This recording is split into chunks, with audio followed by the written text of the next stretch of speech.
안녕하세요. 서울에 살고 있는 20대 후반의 여자입니다. 집에 있기보다는 외출해서 사람도 만나고 쇼핑도 하는 걸 좋아해서 사실 이런 채널을 즐겨 듣지는 않았어요. 그런데 한창 결혼 문제로 힘들 때 이곳의 사연을 우연히 듣게 되었는데 비슷한 고민을 가진 사연자의 얘기에 빠져들어 눈물까지 흘리게 되더라고요. 그때 마음이 좀 치유가 된 느낌이랄까요? 나 같은 사람이 또 있구나. 나만 힘든 게 아니구나. 이런 생각을 하면서요. 그렇게 이곳의 사연을 꾸준히 듣게 되었답니다. 그러다 보니 벌써 그 남자와 헤어진 지 1년 가까이 흘렀네요.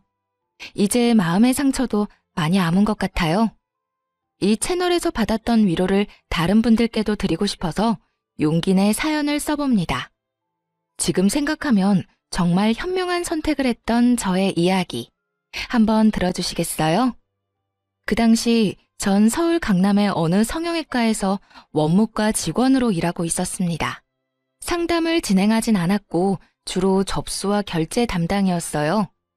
빌딩의 한 층을 통으로 썼기 때문에 규모가 꽤 컸거든요. 그래서 직원들이 많았고 예약하는 환자들도 많아서 매일 정신없이 일했었어요. 원무과 쪽은 처음이어서 일을 배우느라 더 정신이 없는 상태였죠. 병원은 16층짜리 빌딩에 있었는데 다른 회사나 로펌도 있었어요. 아침에 엘리베이터를 기다리는데 어느 날부터인가 어떤 남자가 눈에 띄더라고요. 항상 세련된 양복 차림에 참 훈훈한 남자였어요. 몸매가 호리호리하고 얼굴도 여자들이 좋아할 정도로 잘생겼고요. 하루는 병원 사람들이랑 점심을 먹고 들어오는데 또 그 남자와 마주친 거예요. 그러자 다른 직원들이 쑥덕대기 시작하더군요. 저 남자 진짜 훈남이다. 보면 가슴이 떨린다니까. 저번에 누가 봤는데 로펌으로 들어가더래. 혹시 변호사 아니야? 저 얼굴에 변호사면 대박이다. 뭐 그냥 그런가 보다 싶었죠. 그때는 병원 일 끝나면 퇴근해서 친구들이랑 놀기 바빴고 격일마다 운동도 열심히 해서 인생이 너무 재밌는 시절이었거든요. 그래서 남자에게는 별로 관심이 없었죠. 또 전혀 상관없는 사람이기도 했으니까요. 그런데 이상하게 자꾸 그 남자랑 눈이 마주치는 거예요. 나중에 안 거지만 그 남자가 제 쪽을 계속 쳐다봐서 그런 거였어요. 그로부터 한 달 정도 지났을까요? 퇴근하는데 비가 막 내리더라고요. 그래서 택시를 잡으려고 하는데 갑자기 누가 옆으로 쓱 다가오더군요. 놀라서 옆으로 얼른 피하고 보니 우산을 든 그 남자였어요. 혹시 버스 타시면 같이 정류장까지 가실래요? 전 버스 타러 가거든요. 네? 아니요. 전 여기서 그냥 택시 타려고요. 지금 막히는 시간이라 택시 타면 요금 엄청 나올 텐데. 어디까지 가시는데요? 집이 그렇게 멀지 않아서 괜찮아요. 배려해 주셔서 감사합니다. 마침 택시가 와서 얼른 잡아 탔어요. 힐끗 뒤를 보니 남겨진 남자가 택시를 멀거니 보고 있더라고요. 그런데 그 이후로 저를 만나면 먼저 인사를 건네기 시작하는 거예요.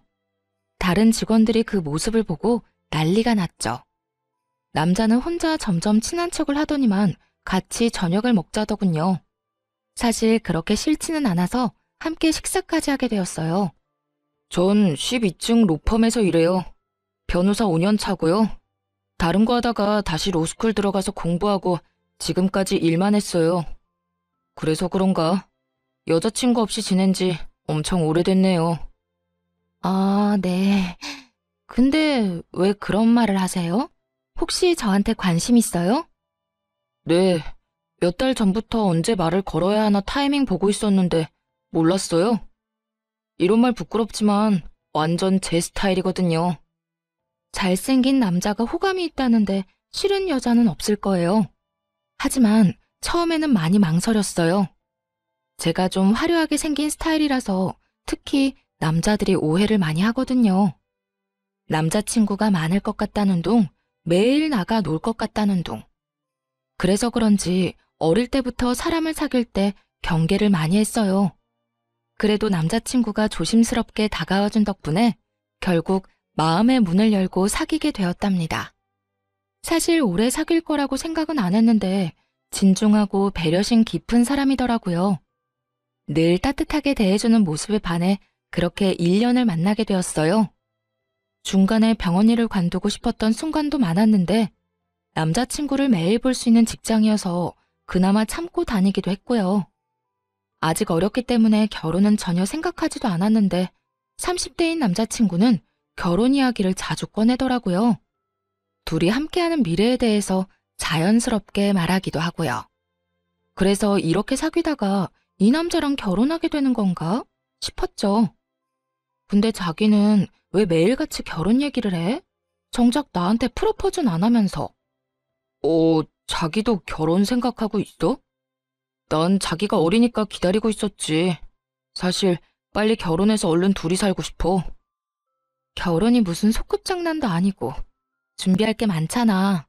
부모님도 배워야 하고 서로 재산도 좀 맞춰보고 예산도 세워야 하고. 우리 예슬이 모은 돈 좀 있나 봐.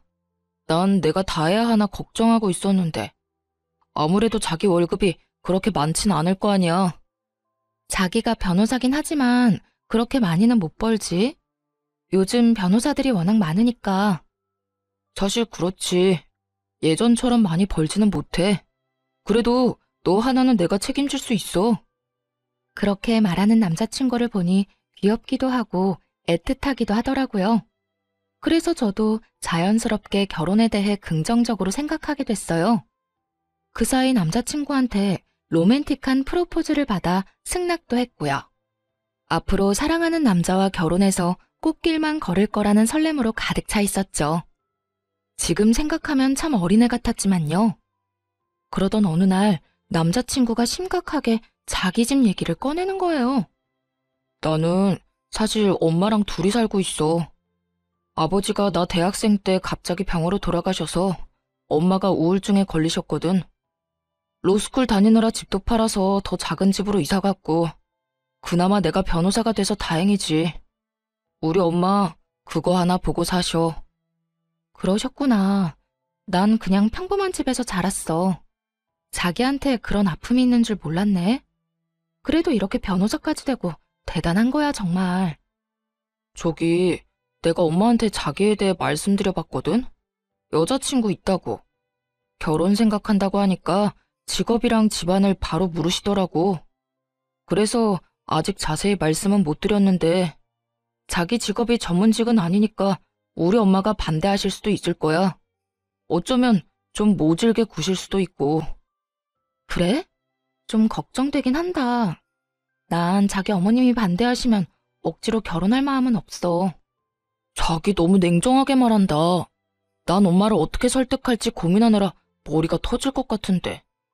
저기 나를 사랑하면 엄마가 모질게 대하더라도 좀 참아줄 수 없을까? 사실 자기가 공부 열심히 해서 좋은 직업 가졌으면 이런 걱정 안 했을 테니까. 남자친구가 이렇게 말하는데 좀 어이가 없더라고요.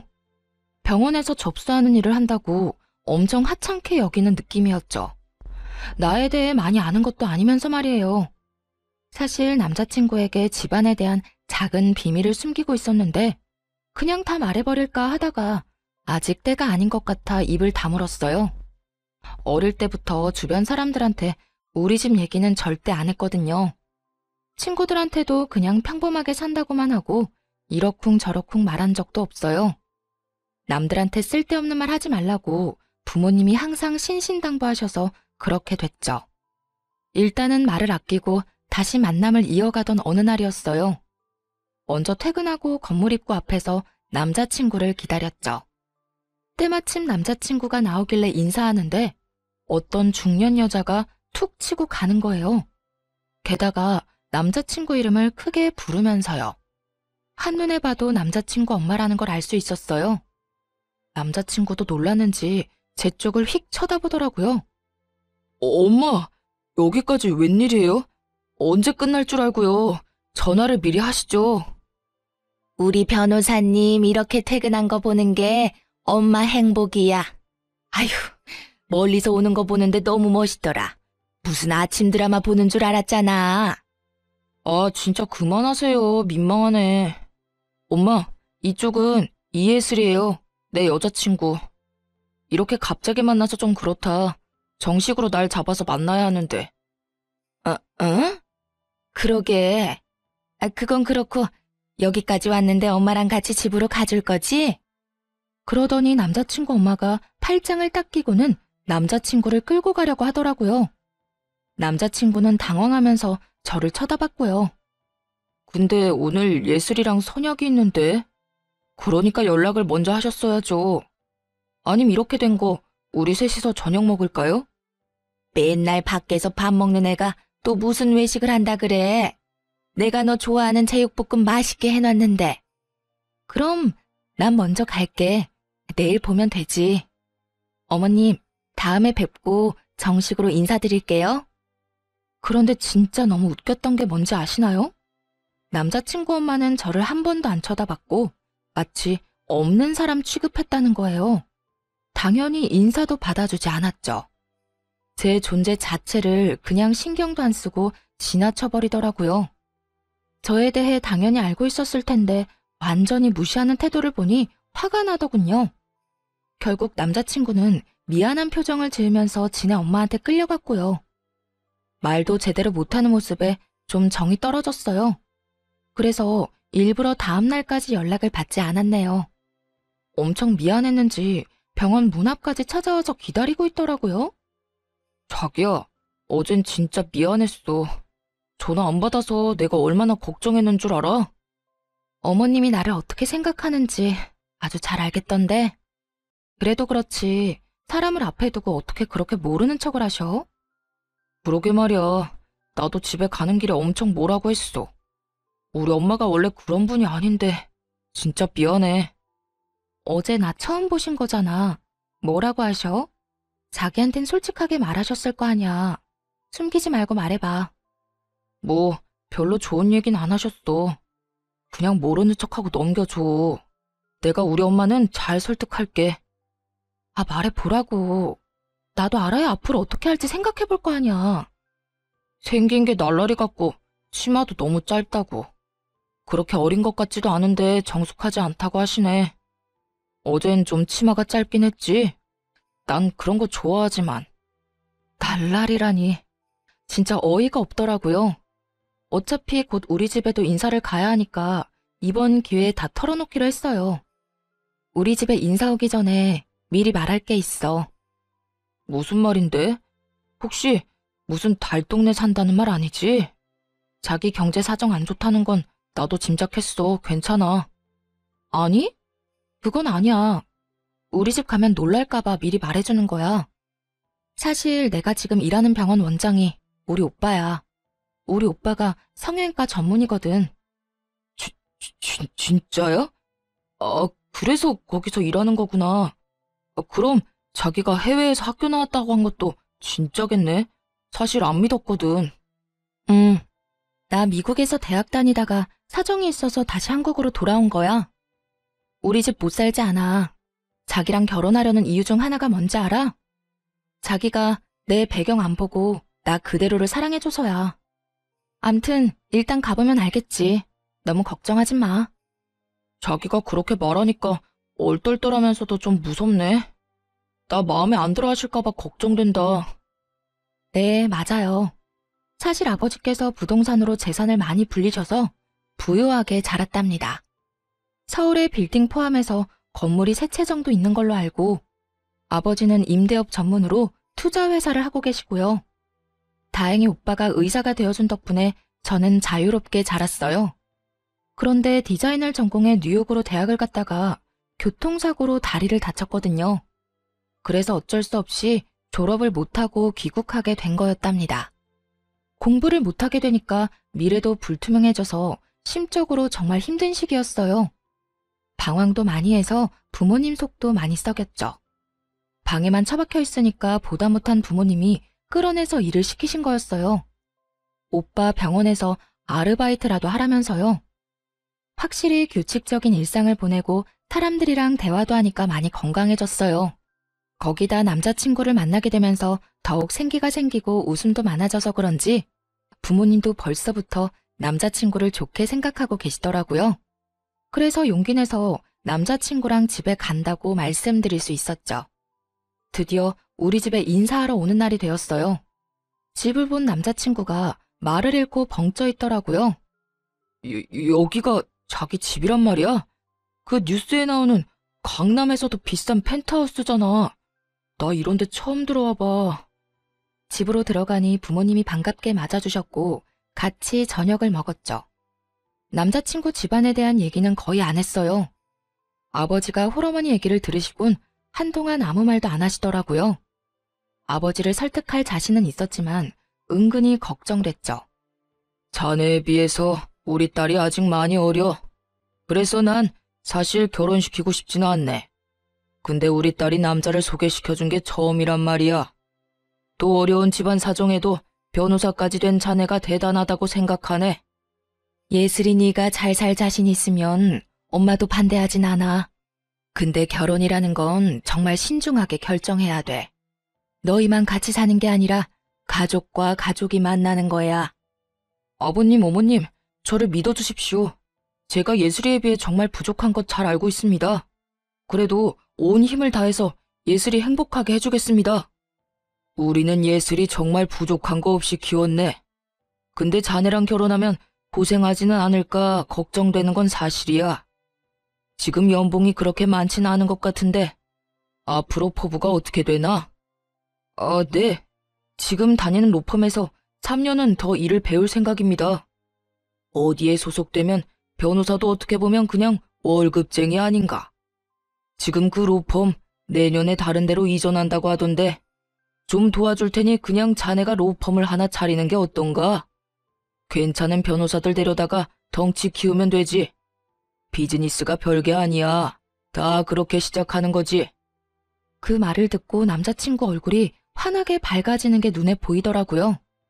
월급쟁이로 살다가 아버지가 로펌을 하나 차리게 도와주신다니 얼마나 놀랐겠어요. 우리 집에서 나와서도 흥분을 감추지 못하더군요. 아버님이 진짜 통이 엄청 크시다. 로펌을 차려주신다니. 자기를 만난 게 내 인생의 기적이야. 그동안 힘들게 살았는데 그래서 하느님이 자기 같은 귀인을 만나게 해주셨나 봐. 너무 앞서 나가지는 마. 내년 이후의 일이잖아. 지금은 우리 결혼 준비가 더 중요한 거 아니겠어? 그래서 말인데 우리 집에 대한 얘기는 자기 어머님한테 말 안 했으면 좋겠어. 왜 말을 하지 마? 우리 엄마 엄청 좋아하실 텐데. 가뜩이나 자기 마음에 안 들어 하셨는데 완전히 좋은 기회잖아. 그래서 싫다는 거야. 내가 날라리 같다고 싫어하셨는데 우리 집 배경 때문에 태도 달라지는 거 싫어. 나 사실 지금껏 살면서 주위 친구들이나 지인들한테 그런 상처를 많이 받았어. 자기 어머님도 나를 있는 그대로 봐주셨으면 좋겠어. 자기가 그런 것처럼. 뭐 자기가 그렇게 하고 싶다면 말은 안 할게. 어차피 상견례하면 그때 아시게 되겠지. 그때까진 비밀로 할 테니까 우리 엄마랑 친해지는 노력 같이 해보자. 그렇게 몇 주일이 지났습니다. 그런데 어느 날 모르는 번호로 전화가 끊임없이 오더라고요. 전화를 받았더니 글쎄 남자친구 엄마였지 뭐예요. 내가 지금 집 주소 보낼 테니까 오늘 저녁에 집으로 좀 와라. 우리 형민이한테는 말하지 말고. 네? 오늘 저녁에요? 너무 갑작스러운데 주말에 오빠랑 같이 찾아뵈면 안 될까요? 아니 내가 오라면 오는 거지 뭔 말이 많아. 안 오면 네 손해니까 알아서 해. 다짜고짜 그렇게 차갑게 말하고는 끊어버리시더라고요. 그리고 바로 집 주소가 문자로 도착했어요. 정말 가야 하나 고민을 많이 했어요. 그래도 노력하는 게 맞는 것 같아서 일부러 백화점에서 과일 세트까지 사서 갔네요. 도착한 곳은 서울 변두리에 있는 작은 아파트 단지였어요. 주변에 산도 있어서 그런지 아늑해 보이더라고요. 초인종을 누르자 얼마 안 있다가 예비 시모가 문을 확 열어젖혔어요. 그리고 말도 없이 휙 들어가 버리길래 순간 당황했지만 우선 안으로 들어갔어요. 뭘 그렇게 두리번거려? 설마 서울 아파트 처음 보는 건 아니지? 내가 관심이 없어서 형민이한테 물어보지도 않았는데 넌 어느 동네 사니? 혹시 어디 달 동네 사는 건 아니지? 어머님, 저번부터 말씀드리려고 했는데 말씀이 좀 지나치신 것 같아요. 저를 마음에 안 들어 하시는 건 알겠는데 그래도 좀 예의를 갖춰주세요. 뭐라고? 어디 어린 게 어른 앞에서 눈 똑바로 뜨고 예의 타령이야? 넌 지금 예의가 있어? 하긴 가정교육이 중요한 건데 뭐 그런 환경에서 자랐으니 내가 기대를 하면 안 되지. 도대체 사람을 어떻게 생각하고 있는 건지 예비 시모의 태도에 기가 막히더라고요. 그래도 꾹 참고 과일 바구니를 내밀었는데 예비 시모가 혀를 쯧쯧 찼답니다. 너 병원 접수원이라고 하던데 돈이 썩어나니? 이게 얼마나 비싼데 이렇게 척척 싸와? 이런 것만 봐도 네 머리가 얼마나 텅텅 비었는지 알겠다. 어머님께서 과일 좋아하신다고 해서 일부러 멀리까지 가서 사온 거예요. 그냥 맛있게 드셔주세요. 그렇게 많이 안 비싸요. 아이고, 이게 안 비싸다고? 네 수입이 뻔한데 낭비가 너무 심한 거 아니니? 데이트할 때 우리 아들 돈 다 털어먹는 거 아니야? 힘들게 돈 벌어서 뭔 짓인지. 저 오빠랑 데이트 비용 반반씩 내거든요. 마음에 안 드신다고 해도 왜 그렇게 절 대하시는지 잘 모르겠네요. 저는 그냥 어머님이랑 친해지고 싶어서 온 거예요. 우리 아들 구워 삶은 것도 모자라서 나도 어떻게 해보려고? 어림도 없지. 그래, 우리 아들이랑 그렇게 결혼하고 싶으면 오늘 저녁 좀 차려봐. 내가 우리 아들 밥 하나는 참 잘해 먹였어. 너랑 결혼했다가 라면만 먹게 할 순 없으니까 요리 솜씨가 어떤지 좀 보자.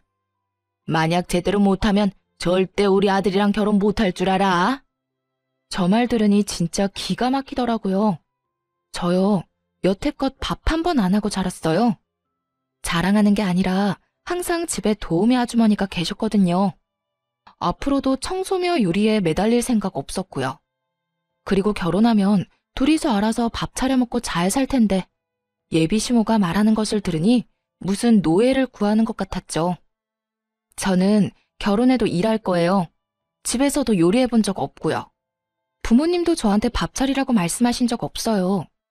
무슨 며느리 뽑는 선발전 하는 것도 아니고 밥 못하면 결혼 못한다고 말씀하시는 게 너무 어이가 없네요. 저 그만 가볼게요. 이거 말하는 꼬락서니 좀 봐. 야, 너 거기 안 서? 나가기만 해봐. 당장 부엌으로 들어가. 예비 시모의 눈이 갑자기 휙 돌더니만 제 목덜미를 잡아채더군요. 그러고는 주방으로 막 끌고 가기 시작했어요. 순간 너무 무서웠죠. 내가 우리 아들을 어떻게 변호사로 만들었는데 니까짓 게 뭔데? 가진 게 없고 이뤄놓은 것도 없으면 뭘 해줄 수 있는지 보여줘야 하는 거 아니야?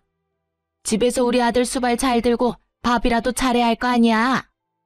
예비 시모를 확 밀치며 말했어요. 이게 무슨 짓이에요? 사람 죽일 일 있어요? 그쪽 아들이랑 결혼 안 하면 되죠? 당장 헤어져 줄게요. 이제 만족하세요? 비켜요. 그대로 달려서 현관문으로 갔죠. 눈물이 하염없이 나고 목은 너무 아프고 살면서 이런 일은 처음이었어요. 그때 정말 짠 것처럼 남자친구가 들어오더군요. 제 얼굴을 보고는 깜짝 놀라 자기 엄마한테 무섭게 소리치기 시작했어요. 이게 뭔 짓이에요? 내가 예슬이 부르거나 연락해서 이상한 짓 하지 말라고 했죠? 변호사가 뭐 그렇게 대단하다고 만나는 여자들마다 떼어놓으려고 난리냐고. 진짜 미쳤어요? 예, 난 다 너를 위해서 그러는 거지. 그깟 변호사라니? 네 얼굴에 네 직업이면 열쇠 3개는 기본으로 주는 여자도 만날 수 있단 말이야. 어디서 맨날 거지 같은 애들만 데려오니까 그러는 거 아니니? 그 말을 듣자 정신이 확 들더군요. 그동안 믿었던 남자친구한테도 배신감이 들었고요.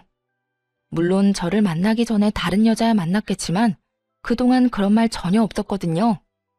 저번에 그 선생이라는 계집애도 떨쳐내느라 얼마나 힘들었는데. 그런데 이번엔 이런 날라리 꽃뱀을 데려와? 자기야, 일단 나가자. 내가 다 설명할게. 소리치는 예비 시모를 뒤로 하고 겨우 나왔습니다. 남자친구의 차에서 진정될 때까지 멍하게 앉아 있었어요. 이런 일이 생기다니 진짜 꿈을 꾸는 것 같더라고요. 남자친구한테 가기 전에 미리 말을 해놔서 다행이지. 저 혼자였다면 더 못된 일도 당했을 것 아니겠어요? 엄마가 한 말은 너무 신경 쓰지 마. 내가 다 미안하다. 자기야, 이런 일로 나 버리는 거 아니지? 자기가 원하면 엄마랑 인연 끊고 살게. 진짜야. 나도 정말 지긋지긋해. 그래도 키워주신 엄마인데 어떻게 천륜이 끊어지겠어. 나랑 인연을 끊는 게 훨씬 빠를 것 같은데. 그리고 다른 여자 얘기는 뭐야? 다 지나간 일이니까 굳이 말 안 한 거야. 예전에도 결혼할 여자가 있긴 했어. 근데 엄마가 하도 괴롭혀서 결국 헤어졌거든. 그럼 나한테 그 말도 했어야지. 그래야 자기 어머님이 어느 정도인지 알잖아. 난 오늘 일 너무 충격적이야. 내가 대신 이렇게 빌게. 진짜 미안해. 그래서 자기 집안에 대해서 미리 말하자고 한 거야. 그러면 엄마가 잘 대해주실 게 확실하고 결혼까지 아무 문제 없으니까. 그거야 자기한테 유리한 입장인 거고 내가 굳이 그렇게까지 하면서 결혼할 필요는 없는 것 같아. 우리 좀 생각할 시간을 갖자. 당분간 연락하지 마. 계속 붙잡는 남자친구를 밀어내고 얼른 제 차로 돌아가 버렸어요. 그런데 2주 정도 시간이 흘렀는데도 남자친구에게선 진짜 연락 한 통 없더라고요. 이렇게 끝내는 게 맞다고 수십 번 되뇌면서도 괘씸한 마음이 들었죠. 참 이상하게도 건물 안에서도 마주치질 않더군요. 그렇게 일주일이 더 지났는데 엘리베이터 앞에서 드디어 남자친구를 마주쳤어요. 그런데 정말 다른 사람처럼 너무나 초췌하게 변해 있는 게 아니겠어요? 그 사람이 저를 보며 힘없이 씩 웃자 저도 모르게 눈물이 왈칵 쏟아지더라고요. 결국 그날 저녁에 만나서 얘기를 하게 됐죠. 나 2주 동안 병가 내고 사무실 못 나갔어. 자기랑 못 만나니까 진짜 지옥 같더라고. 병가를 다 써서 결국 다시 출근하는데 이번에는 자기 마주칠까봐 너무 무섭고 어떻게 해야 될지도 모르겠고. 남자가 뭐 그렇게 용기가 없어? 그렇게 나랑 결혼하고 싶으면 어떻게든 잡든지 행동하는 걸 보여줘야지. 자기가 나한테 과분한 사람인 걸 아는데 염치 없이 어떻게 그래? 그런 수모를 겪게 하면서까지 잡을 수는 없지. 그 순간에 진짜 이 남자를 사랑한다는 걸 느꼈던 것 같아요. 지금 생각하면 참 바보 같지만요. 어쨌든 사람 마음이 그렇게 무 자르듯이 잘리는 게 아니니까요. 사실 자기한테 말을 안 했는데 우리 엄마 때문에 너무 힘들었거든. 여기 빌딩 앞에서 자기 처음 봤던 날에 엄마가 무슨 짓을 했는 줄 알아? 당장 헤어지라고 난리치면서 수면제 털어먹는 신용까지 했어. 진짜야? 자기 어머님 진짜 대단하다. 아들 인생인데 도대체 왜 그렇게 집착하시는 거야? 아, 참 웃긴 게 뭔지 알아? 그게 처음도 아니라는 거야. 전에는 응급실 가서 쉬하고 난리도 아니었어. 근데 의사가 나한테 조용히 그러더라. 수면제가 아니라 비타민이었다고. 그래서 이젠 어머니가 그런 쇼를 해도 아무렇지도 않더라고. 사실 약이 아니라 비타민인 거 다 아니까. 미안하지만 그 말을 들으니까 난 더 이 결혼에 자신이 없어졌어. 어떻게 평생 자기 어머님을 견디면서 살겠어? 나랑 결혼하고 싶으면 자기가 확실히 해줘. 우리 집 얘기 안 하고 결혼 승낙 받아내.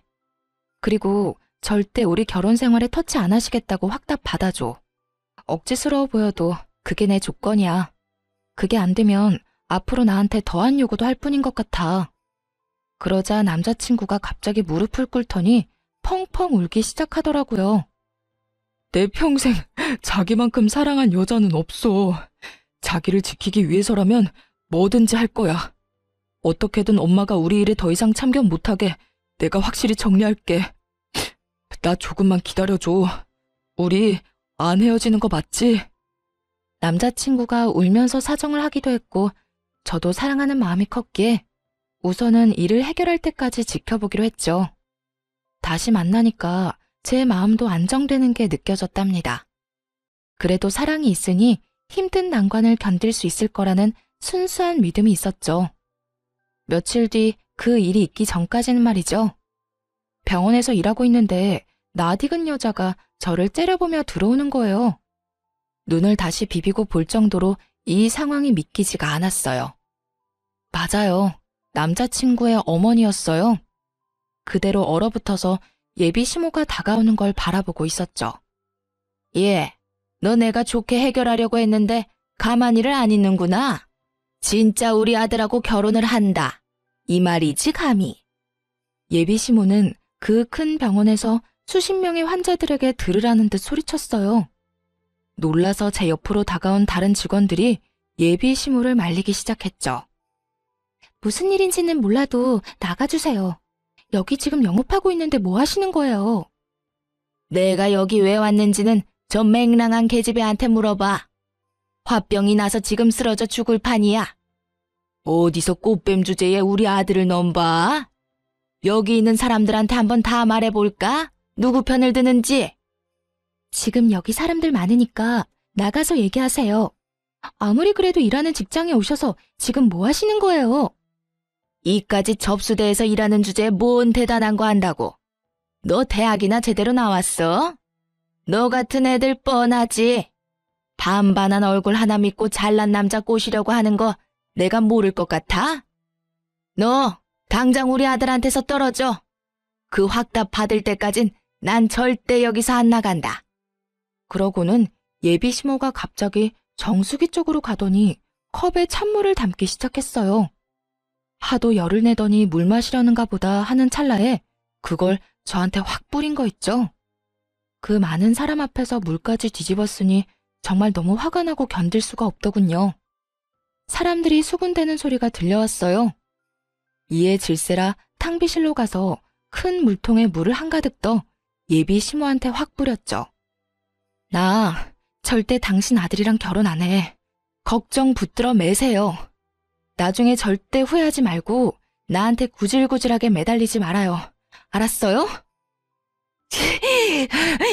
이게 진짜 미친년이네. 감히 나한테 물을 뿌려? 내가 너한테 매달린다고? 지나가던 개가 웃겠다. 너나 지금 네가 한 말 꼭 지켜. 우리 아들 앞에 다신 나타나지 마. 밖에서 한바탕 소동이 일어나니 당연히 진료실 안까지 그 소리가 다 들렸겠죠. 진료를 보던 오빠가 나오더니 놀라서 얼른 저한테 달려왔어요. 이게 지금 다 무슨 일이야? 누가 진료 중인 병원에 와서 이런 짓을 하는 거야? 예슬아, 뭔 일이야? 설마 그 아줌마야? 오빠의 목소리를 들으니 갑자기 서러움이 몰려와서 눈물이 나더라고요. 6살 위인 오빠가 저를 어릴 때부터 엄청 귀여워했거든요. 처음에 고백받았다고 했을 때 병원이랑 로펌이 같은 건물에 있다 보니 오빠가 다른 사람들 통해서 남자친구에 대해 알아봐 주기도 했고요. 사귀는 것도 오빠한테 제일 먼저 말했고 남자친구랑 같이 식사도 몇 번 했어요. 예비 시모에 대해서도 유일하게 알고 있는 사람이 우리 오빠였답니다. 그 집에서 큰일을 당하고 왔을 때 오빠가 엄청 화내면서 당장 헤어지라고 해서 그 후에 다시 남자친구를 만나는 것도 말 못했었어요. 그런데 오빠 병원에서 이런 일이 생겼으니 정말 너무 민망해서 미치겠더군요. 아줌마, 남의 병원에 와서 영업 방해, 기물 파손에 뭐 하는 짓이에요? 아들이 변호사라면서 법에 대해 잘 모르시나 보네. 지금 당장 고소당하고 싶어요? 네? 아니, 그게 아니고 여기서 일하는 직원이 꽃뱀이라고요. 그거 알고 있어요? 얘 당장 잘라요. 병원 이미지 나빠진다고. 뭔 말도 안 되는 소리를 하고 있어요. 그쪽이 여기서 물 뿌리고 난리쳐서 고소할 거라는데 우리 예슬이한테 한 짓도 명예훼손 처리할 거니까 당신 아들한테 잘해보라고 해요. 아니, 우리 아들 얘기가 왜 나와요? 그리고 우리 아들이 변호사인 건 의사 선생님이 어떻게 알아요? 아줌마, 얘가 내 하나밖에 없는 동생이에요. 알았어요? 그쪽 아들도 내가 몇 번 만났고 아줌마가 한 폐악질도 다 들어서 알고 있다고. 아주 간신히 참고 있는데 사람 열받게 하시네. 당장 여기서 안 나가요? 아이, 말도 안 돼. 얘가 친동생이라고요? 그럼 왜 말을 미리 안 했어? 오빠가 의사면 집에 돈 좀 있을 거 아니야? 미리 말했으면 내가 이렇게까진 안 했지. 그쪽이 이렇게 나올까봐 말 안 한 거예요. 아줌마, 내가 아까 말했죠? 나한테 매달리거나 후회하지 말라고. 그리고 하나 더 말해줄까요? 이 빌딩 우리 아빠 거예요. 너네 아버지 빌딩이라고? 아니, 그게 진짜야? 그럴 리가 없는데. 너 우리 아들이랑 결혼하려고 지금 의사 가운 입힌 사기꾼 앞세워서 쇼하는 거지? 생각하는 거 하고는. 아줌마, 아침 드라마 작작 봐요. 정확히 말해주면 이 빌딩 이제 우리 예슬이 거예요. 얼마 전에 증여해 주셨거든. 부모님이랑 내가 얼마나 애지중지하는데 아줌마가 뭔데 내 동생한테 몹쓸 짓을 해? 아, 진짜 안 되겠다. 너 오빠한테는 헤어졌다고 했잖아. 오빠가 한숨 쉬며 어디론가 전화를 걸었어요. 상대가 누구인지는 안 봐도 바로 알 수 있었죠. 5분도 안 돼서 사색이 된 남자친구가 뛰어왔는지 숨을 몰아쉬며 들어왔거든요. 남자친구는 자기 엄마 모습을 보고는 울상을 지었어요. 내가 제발 가만히 있으라고 했죠. 도대체 엄마가 뭔데 내 인생에 이래라 저래라 하냐고요. 내가 엄마 때문에 얼마나 불행한지 알아요? 도대체 어디까지 나를 끌어내릴 거냐고. 남자친구 엄마는 그 절규를 듣고 그제야 느낀 모양이었어요. 뭔가 상황이 심상치 않게 돌아간다는 것을요. 남자친구가 무릎을 꿇은 채 제 바지를 잡고 매달리며 울기 시작했어요. 그 모습을 보고 가슴이 아팠지만 이미 우리 관계는 돌이킬 수 없었죠. 자기한테 나쁜 감정은 없지만 우리는 결혼할 수 없을 것 같아. 이제 헤어지자. 나는 당신 어머님이랑 한 가족이 돼서 살 수가 없어. 제발 여기서 나가줘. 예슬아, 제발 나한테 한 번만 더 기회를 줘. 난 진짜 너를 사랑한다고. 얘 형민아, 너는 변호사가 이렇게 채통 없이 울면 어떡하니? 얼른 일어나. 근데 얘가 진짜 이 건물주 딸은 맞는 거니?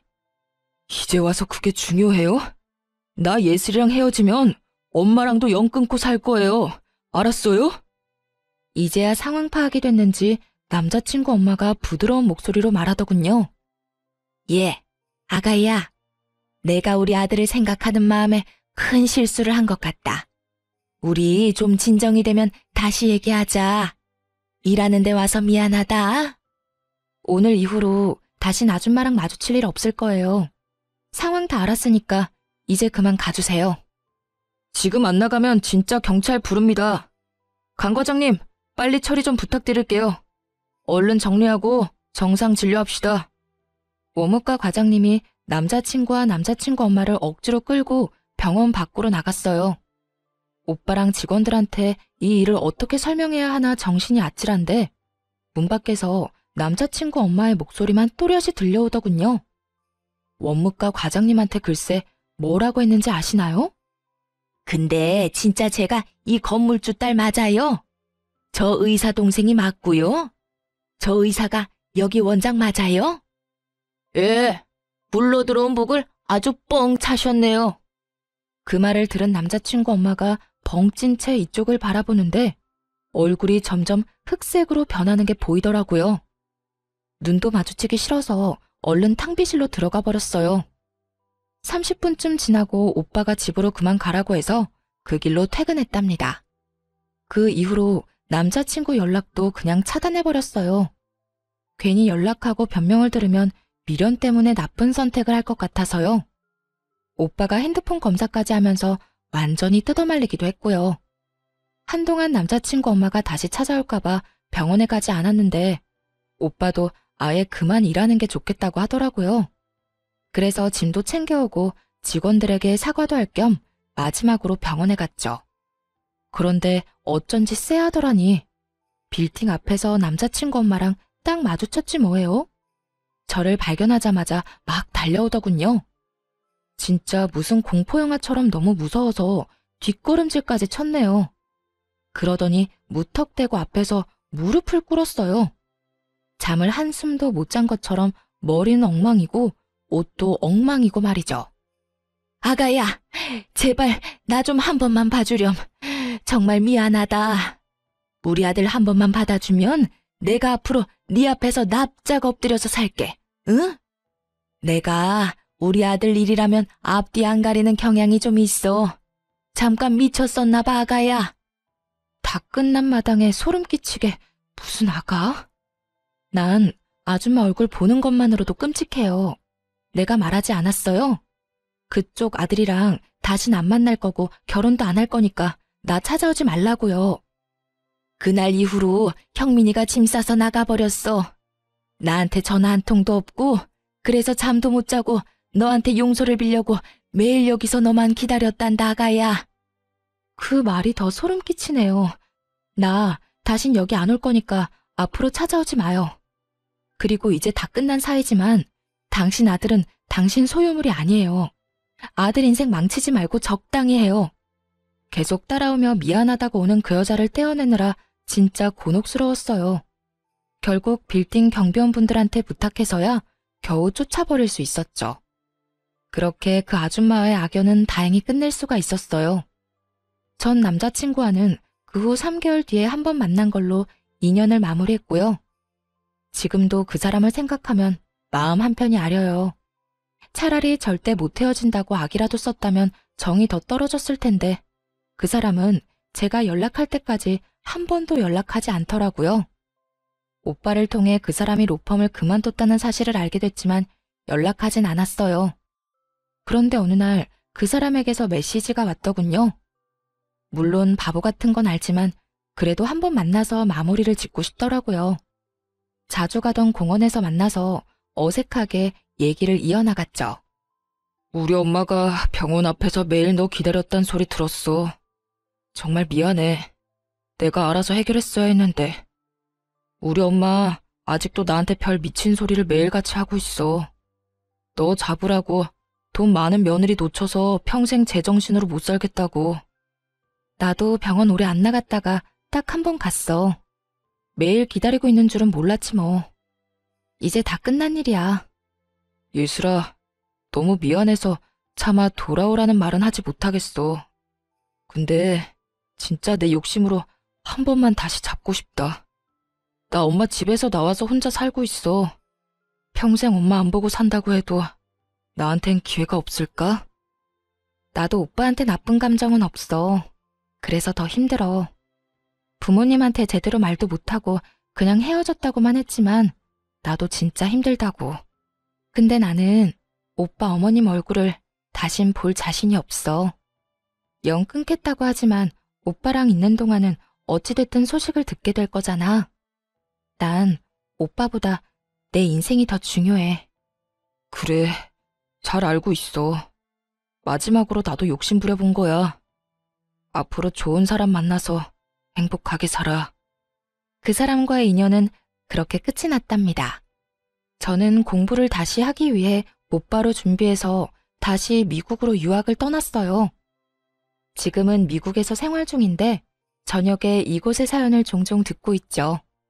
한국을 향한 향수를 달랠 수 있어서 참 좋아요. 가끔 오빠와 통화를 하는데 놀라운 소식이 뭔지 아세요? 그 아줌마가 아직도 빌딩 근처를 돌아다니는 것 같다고 하더라고요.